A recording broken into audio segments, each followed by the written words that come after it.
طالبانو په کابل کې 40 زره کارکوونکو ته د کار په بدل کې د غنمو د ویش پروګرام پیل کړو.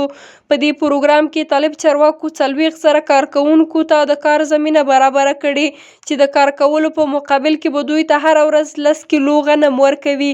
د طالبانو ویان ذبیح الله مجاهد نن رسنیو سره په خبرو کې ویل دغه کارکوونکي به په ولسوالیو کې د اوبو مدیریت او پراختیایي پروژو برخه کې کار کوي. نوموړي زیاته کړې چې دغه پروګرام د کلو پراختیا وزارت، د اوبو او بریښنا وزارت او کرنې وزارت په ګډې همکارۍ جوړ شوی دی. طالبان وایي چې دغه پروګرام به تر 2 میاشتو دوام وکړي او ډیر ژر به یې لړۍ په ولایتونو کې هم پیل شي. د یادونې ده چې د طالبانو دغه اقدام په ټولنیزو رسنیو کې د ګڼو خلکو غبرګونونه راپارولي دي.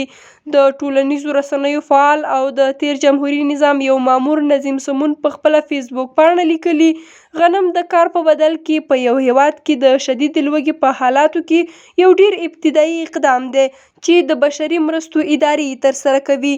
په اوسني عصر کې چې د انسانانو میشتي اړتیاوې د 300 کاله پخوا په څیر یوازې تر غلې دانې پورې محدودې نه دي، ډیره ستونزمنه ده چې یوه کورنۍ د ځان په غنمو وچلوي. غنم به پیدا شي خو چې غوړي، بوره، سونتوکي او نور لومړني توکي نه وي، څنګه ممکنه ده چې یو څوک د ځان ته 3 وخته خواړه برابر کړی شي؟